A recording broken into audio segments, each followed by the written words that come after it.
in the night of Qadr. He said, recite, O Allah, you are often forgiving. You like forgiveness. Forgive me as well. Transmitted by Tirmidhi. Number 9, increasing one's praise of Allah. Prayers and asking Allah for forgiveness. The days and the nights of Ramadan are the blessed days. Therefore, you should avail yourself of Allah's blessing by intensifying your prayers, especially at the times of their acceptance by Allah. Some of these invaluable times are: A. During Ramadan. Invocations of those who are fasting are accepted by Allah. Almighty Allah comes down saying, is there anyone needy to be given what he needs?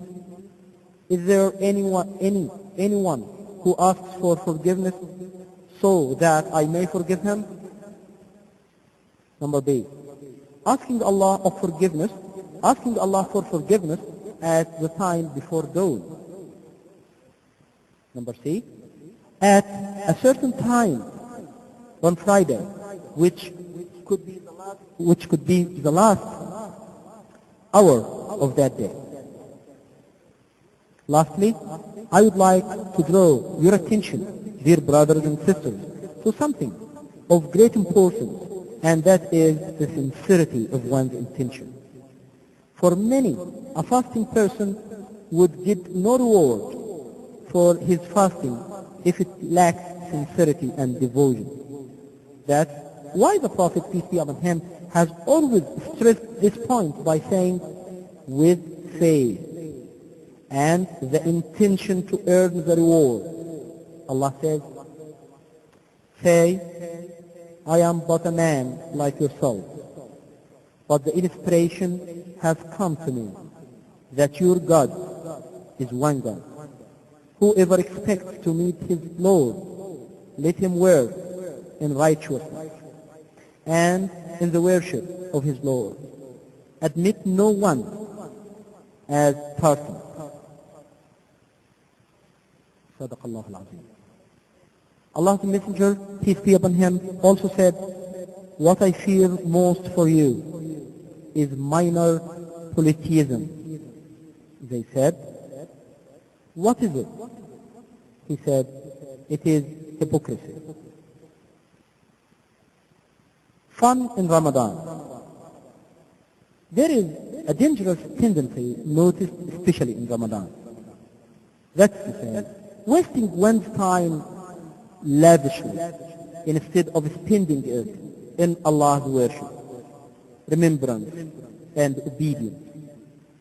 In fact, this is the renunciation of Allah's worship and obedience. It is the renunciation of Allah's mercy and divine awards. Thus Allah said, but whoever turns away from my message, verily, for him is a life narrowed down, and we shall raise him up blind on the day of judgment. He will say, O my Lord, why hast thou raised me up blind, while I had sight before? Allah will say, thus did thou, when our signs came unto thee, you disregarded them. So wilt thou this day be disregarded. And thus do we recompense him who transgresses beyond bounds and believes not in the signs of his Lord. And the penalty of the hereafter is far more grievous and more enduring. Sadaqallahu al-Azim. Don't you feel sorry for the young Muslims who ramble in the streets or playgrounds during the auspicious nights of Ramadan? How many sins are committed openly on these blessed days and nights? Yes, indeed.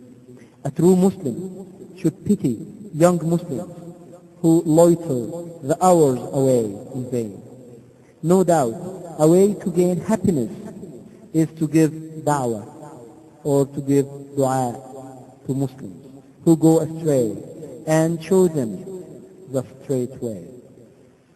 On the other hand, we should pray Allah to help them follow His way so as to avoid spreading evil. Allah is known, and all prayers be upon Prophet Muhammad